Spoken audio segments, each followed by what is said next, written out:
For electrical transformer, the EMF equation is a mathematical expression used to find the magnitude of induced EMF in the windings of the transformer. Consider a transformer as shown in the figure. If N1 and N2 are the number of turns in primary and secondary windings, when we apply an alternating voltage V1 of frequency F to the primary winding, an alternating magnetic flux is produced by the primary winding in the core. If we assume sinusoidal AC voltage, then the magnetic flux can be given by phi is equal to phi m sin omega t.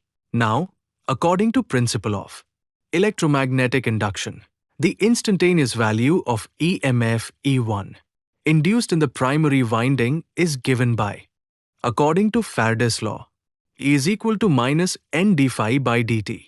The magnetic flux varies sinusoidally as phi is equal to phi m sin omega t.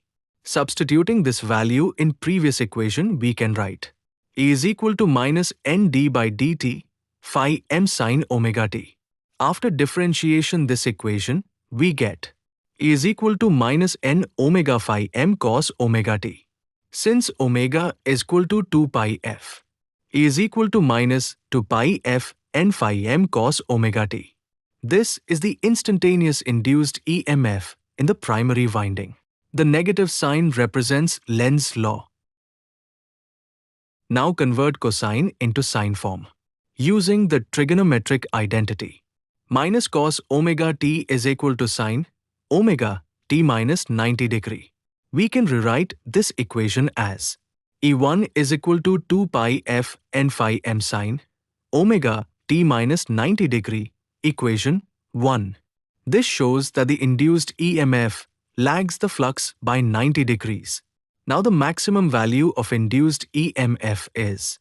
Equation 1 can be written in standard sinusoidal form as E1 is equal to EM1 sine omega t minus 90 degree.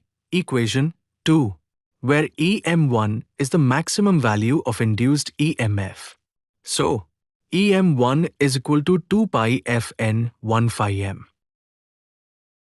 For a sinusoidal waveform, RMS value is equal to maximum value divided by root 2. Therefore, E1 is equal to EM1 by root 2. Substituting the value, E1 is equal to 2 pi Fn 1 phi m by root 2. Solving this, we can write E1 is equal to 4.44 f phi m n1. Equation 3. This is the RMS value of induced EMF in the primary winding. Similarly, for the secondary winding, the RMS induced EMF is E2 is equal to 4.44 f phi m n. Equation 4. In general, the EMF equation of a transformer is written as E is equal to 4.44 f phi m n. Equation 5. This equation is known as the EMF equation of a transformer. Thanks for watching. Please like, share, subscribe.